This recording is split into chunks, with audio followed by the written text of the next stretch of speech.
I think it looks okay.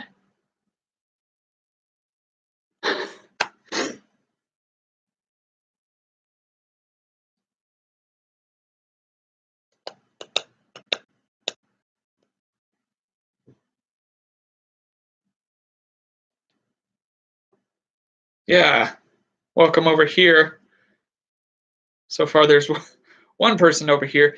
For some reason, I went and touched my computer, and the stream just like crashed. So I have to start up this new one. I'm gonna see if I can get people that are over there over here, unless y'all are all just gonna filter on over. I'll see though. I'll find out. Switch over to this. Go over here. Live. It's no longer live.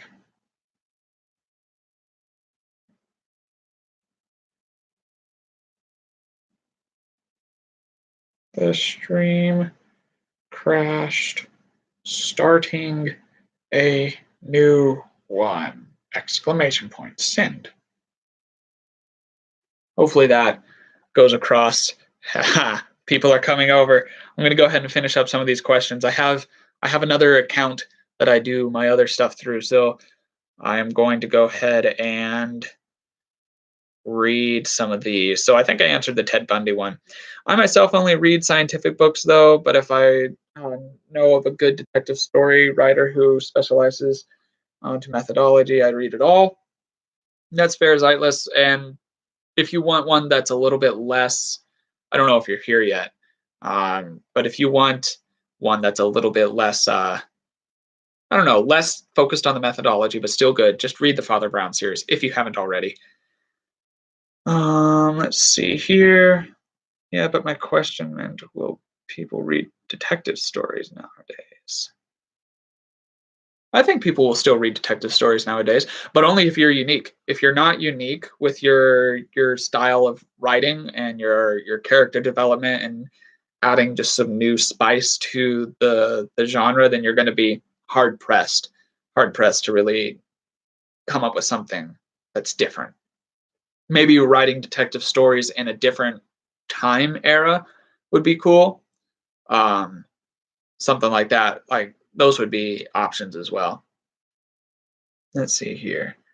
And then, yes, play Portal on the channel. Portal 1 is a bit different and shorter, but also really fun. I'll probably end up playing it then, if enough people are into the Portal thing, then I will do it. And then, yep, I would play 1 and 2, Portal 1 and 2 for sure. I wouldn't stop at the 1. Do you know the first person to write a detective novel? I have no idea who the first person to write a detective novel was. My wife might know. Hold on. Apparently, it was a female, so that's all that we know. But that's cool. That's cool. Kudos to you, ladies. Is talking to myself when I'm alone like a friend in me a psychological disorder? I don't know, because I do an off. I talk to myself a fair bit. Like I actually really do talk to myself a lot, and I'll talk to myself in like depending on the mood that I'm in, like in a different accent or something like that. And it sounds weird. And I really started doing it a lot more when I worked from home and was always by myself. Cause like my wife would go out and work and I would be here by myself with like the dogs, but they weren't allowed into my office because if they were, then they'd just chew on everything or pee on it. And I didn't want that either. So I spent a lot of time talking to myself and it really picked up there. I don't think that it's necessarily a psychological disorder, unless it starts ruling parts of your life that are otherwise like that should be otherwise engaged. And like I said, that's really not necessarily true. Definitely seek advice from an actual physician first.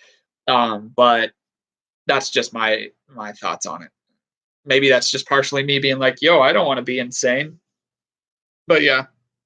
So there's that. Let's see here. Yourself. Oh, thank you. Because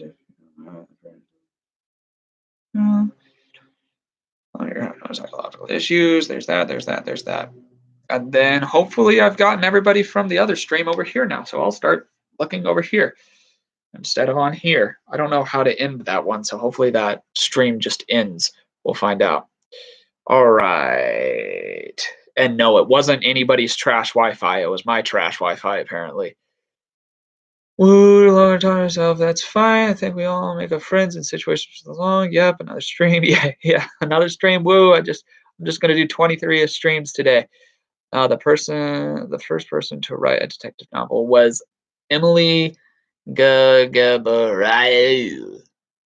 Sure, that's cool to me. I think that's really awesome. Yeah, how am I doing? I haven't seen all of you in like all of 4 or 5 seconds when my stream decided that it was just done.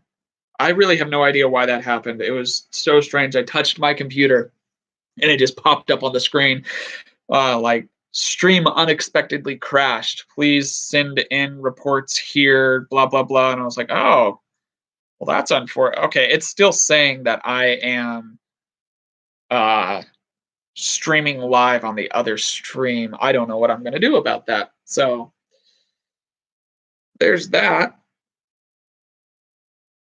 Pentagon, hexagon, heptagon, and his stream gone. I see what you did there. I'm going to see if I can stop the stream from my phone, the other stream, because if it's still streaming, can I end the stream? I want to end it. Can I end this stream? It's not really letting me. Just a second, guys. I promise that I'm paying attention to you. I just don't want there to be 2 streams and people are like, what's going on? Quick observe, deduce the object or person to your left. There's not really a lot of stuff to my left. There's a bookcase, I suppose, which has flowers, lamp, diffuser, a little figurine, some books that are very telling. Games. So from that to the left, either that or it's a controller, a PlayStation 4 controller, which means that somebody plays PS4 here. Just a second, I'm really working on trying to get this stream to stop. If I can stop it. Can I stop my stream? Hold on a half a second here. I'm going to open up another window. Let me know if this, I really hope this doesn't just shut down everything. Okay, hold on. Live now. Is there a way for me to stop the stream? Oh boy. I probably am going to irritate people with this. Okay, so that's not letting me do it.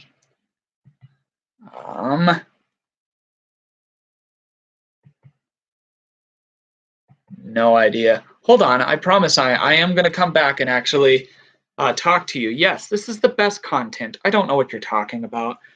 Let's see here. Streamer just trying to make the stream stop and 8 people watching and waiting for him to achieve his goal. That's entertainment. You're right.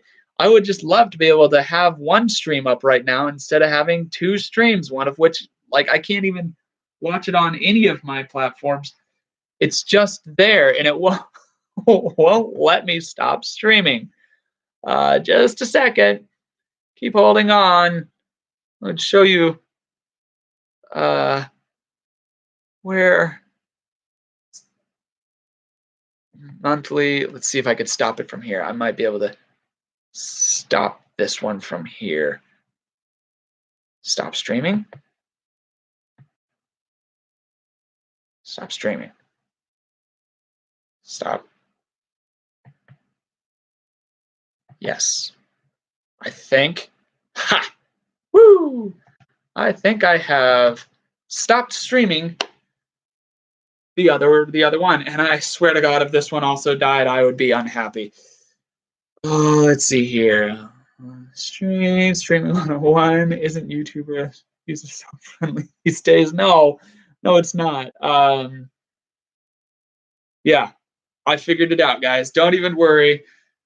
So the other stream should be all done. Which, to be fair, though, I'm only going to be able to stream on this one for a little bit longer, and then it's my hour allotment that I have with the family work computer here. So let's go ahead and hit heavy with some questions or anything like that, just to make sure that the last of this is at least somewhat beneficial, so you didn't just spend the last few minutes watching me try to close one stream just to close the other stream.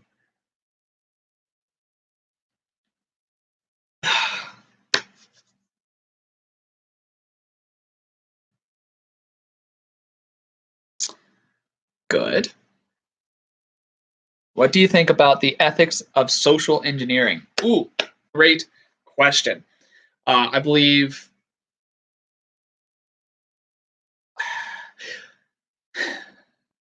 I think it really depends on the situation, but I am definitely, I don't know. You know, I really don't know. Like, I appreciate when it's like questionable ethics in order to scientifically prove a certain psychological fact or social fact. I appreciate that because sometimes it's necessary to push people in order to discover what those people are like being pushed, so that in the future you can prevent or make preventative measures. But I also know that there are some areas that, especially in that social engineering sphere, that I don't know if it's the best handled, if that makes sense. I hope it does. Good question. Difficult one. Know anything about OCD? Very little. I know what the obsessive compulsive disorder is. I feel like most everybody to an extent is like, oh, I'm somewhat obsessive compulsive, which is kind of an insult to the people that really actually are obsessive compulsive. And I know that it has varying degrees to where, like, there's some people that, like, the classic one is that your pencils all have to be lined up, yay. But then there's some people that, like, as they're walking, they can't, like, they have to touch the like lamppost. They have to not step on cracks, which the not stepping on cracks one really does bother me as well. I don't. It's not something that'll kill me if I do it, though. I understand that, but there are some people that are extremely, extremely obsessive compulsive that way. Um, and as far as the reasoning behind it, I don't know if it's a coping mechanism from earlier on in a person's childhood. I don't know if it's um, one of those deals to where the brain's been primed to a certain way of acting or a certain way of handling life, so it continues to do so neurotically afterwards.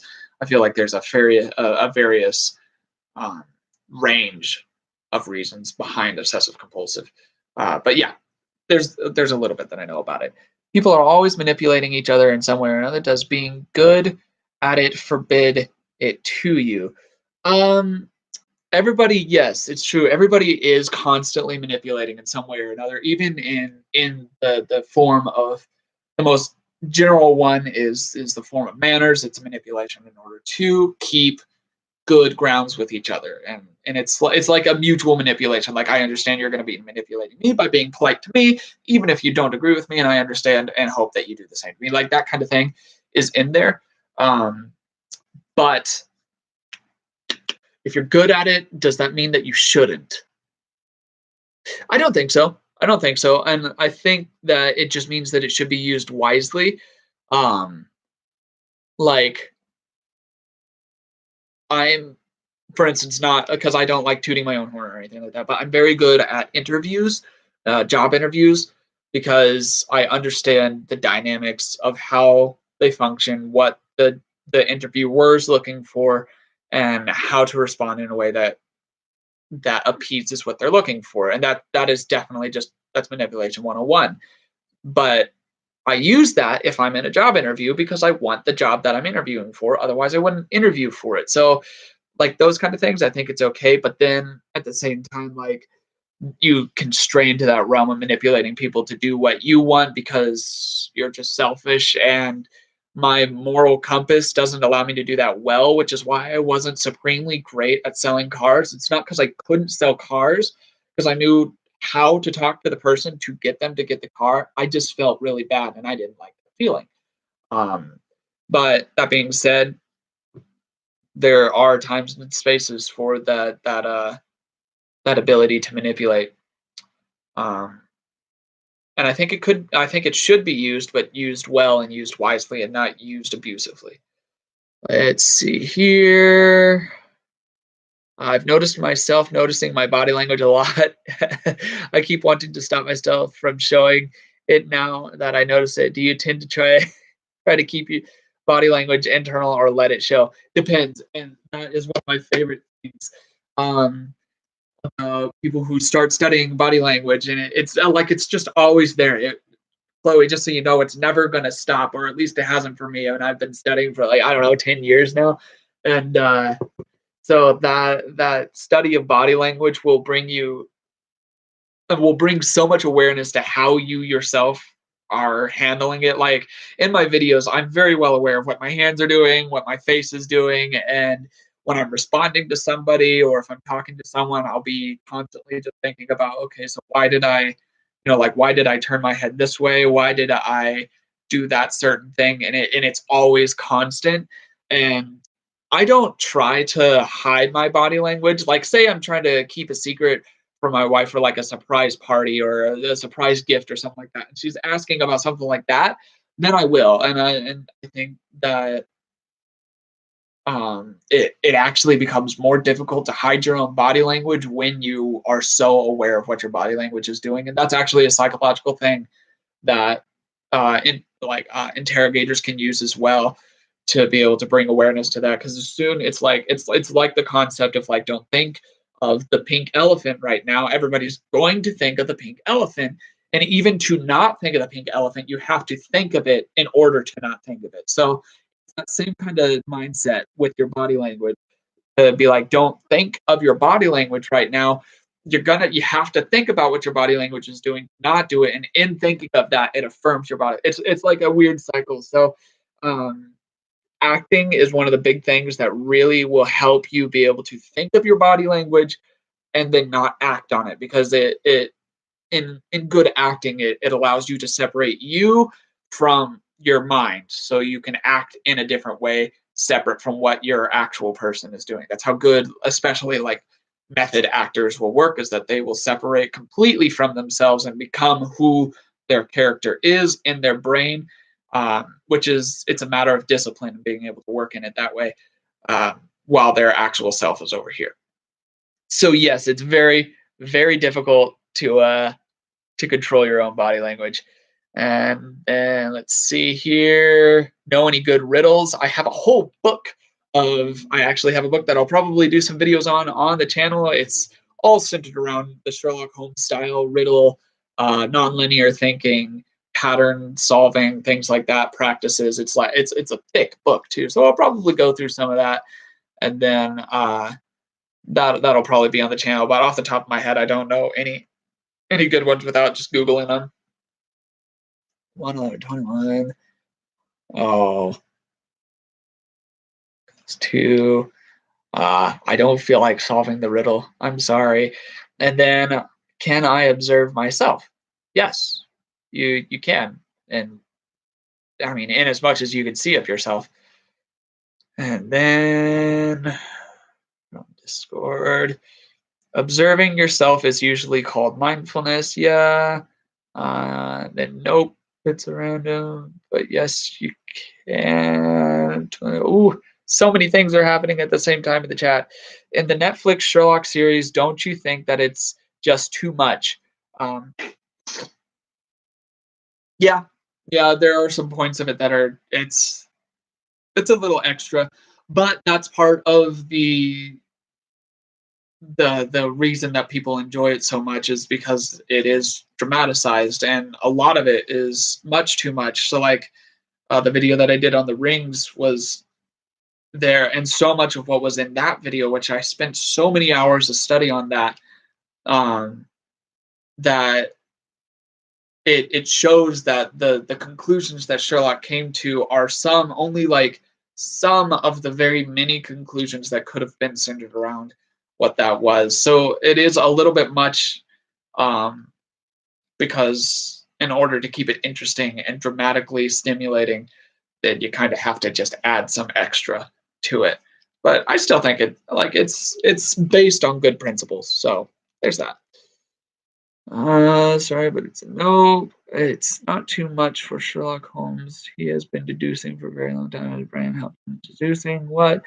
Oh goodness. Okay, and there's that riddle thing going on as well. So this actually, I'm going to go ahead and wrap up today's stream by giving you a heads up on an idea that I've been thinking about for a while, and only here recently have really been like dedicating effort to. And also, Zeitless, I'll answer your question as well. Um, it it's this mindset that if you look on the internet right now, there aren't really a lot of Sherlock Holmes style documentaries that are newer. There are some, they're a little hard to come by. And there's an older one, um, and whatnot. But I want to, and I'm starting trying to plan the budgeting and everything like that to create a full length, a feature length, or 90-minute documentary centered around Sherlock Holmes, where it came from, and then how it has evolved today, and bring in like different facets of what the fandom of Sherlock Holmes is like, where that has spread to, how it has spread. Um, and I would be traveling to talk to various groups, like going over to the UK to visit the Sherlock Convention, going to various like what would be qualified as superfan houses and talking to them, going to experts and in the various fields that are semi applicable and talking to them about it, and creating a full fledged high quality documentary on what Sherlock Holmes is in the culture today, because it is extremely um, influential in culture today, in that nobody doesn't know Sherlock Holmes. Everybody knows who Sherlock Holmes is. And then, yeah, I want to be able to try to make that happen, but I'm looking at it and the funding for it is extremely insane. It's a very, very expensive process to make a documentary, like a full fledged documentary, like I'm wanting to, with multiple places and multiple people and things like that. So it's something that I would have to raise funding for, like severe funding for, and get, even if I just got like a bare bones crew involved and things like that. But that's something that I am really, really interested in doing, because it would further my film experience, and then also just create something that has been so much a part of my life for so many years, and then give that to y'all. And I don't know if it would be on Netflix or if it would just be like something I was like, yeah, I've got this weird dinky documentary kind of thing.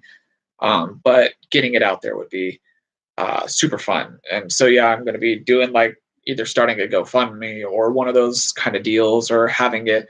I'll probably have it everywhere. I'll probably end up, once I can actually start to really try to get the ball rolling and I figured out the budgeting process alone, then I'll start pushing it on the channel. I'll start pushing it on Patreon. I'll start pushing it into like a GoFundMe and things like that, and getting it out and about. And then, yeah, and then try to figure out a way to make it to where it's accessible for those who donate a certain amount, stuff like that. Let's see here. Do I often retake my video scenes because you notice things in your body language being weird? No, I don't. Mainly because I don't have the time to. Also, I don't like. I don't. I don't like doing more than one take. Um, for people who are Patreons, I if asked for or something like that, which I haven't been uploading it recently, I will put the raw take of what my videos look like before they're ever edited, so you can see all of the just like horribly awkward parts where I blank on what I'm saying, or I have to look at my script off to the side, and so on and so forth. Like I'll put those up so you can kind of just have those for your entertainment and enjoyment. But it's definitely something that I just don't like being like, all right, so that was take one of the video. I'm gonna now do another take. I don't know. It might be lazy, but also I'm doing so much that I don't like to be like, yeah, I've got to take more time because I accidentally like shook my head slightly in an area where I definitely thought it was a yes, but I didn't. So um but yeah, and then let's see here. Start a GoFundMe and make the people who helped get a free copy of the documentary if they paid a certain amount. That's kind of like what I was saying. Yeah, that would be something that I could definitely look into doing because, and I couldn't, to be like fair financially for myself, because of all of the amount of money that I'll no doubt have to pour into it myself. I couldn't just be like, everyone who donates gets a free copy, because then if like say all the subscribers on the channel donated, like, to put it in perspective, if every single subscriber on Observe donated even just like $10, it wouldn't it would cover maybe half half of the price of what it costs to make a documentary. So that puts it into perspective a bit. So it would have to be something that, like, yeah, it's just a lot. It's a lot that will have to happen. So if I get like the GoFundMe started and whatnot, then I would just have to do some severe marketing to get it around everywhere. And yeah, I'd have to have anywhere from 350 to, yeah, no, about 350,000 to make it. So, and then how do you read people accurately? Um, Depending on what parts you're trying to read. So with body language, it's called a baseline, establishing what their resting state is at before deciding or before making reads on positive and negative spikes in relation to what emotions they're feeling. And then in deduction, uh, context with everything is really, really king. So being able to see how a person dresses regularly, how a person does things regularly. It's really hard in deduction. Deduction is a little bit more difficult to work with. Actually, both of them are more difficult to work with.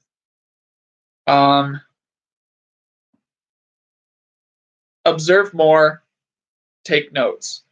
Those are going to be the things that will help you most in deduction, is being able to see more, find trends, and continue on to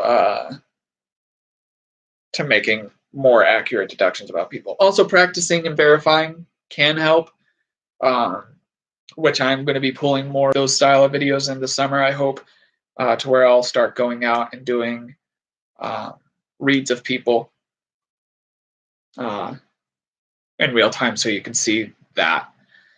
And then thank you for the Patreon shout out, Xylus. I appreciate it.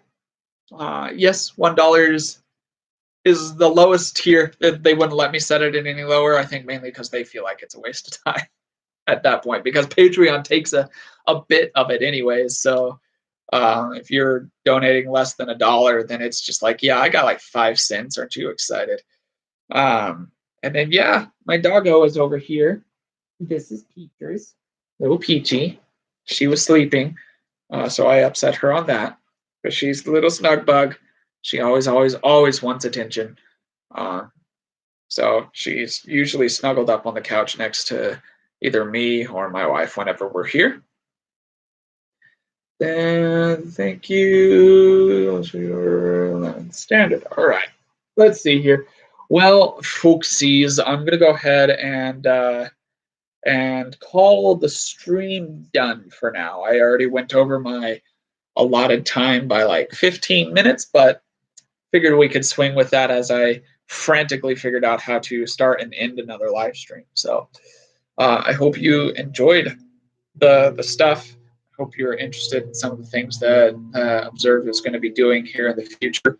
I'm very excited for it, anyways, and I hope to see a lot of you there. And thanks for hanging out for the past hour and a half. Um, It's a lot of fun. But yeah, I'll go ahead and catch you later. Have a good day or night, wherever you're at. See you around.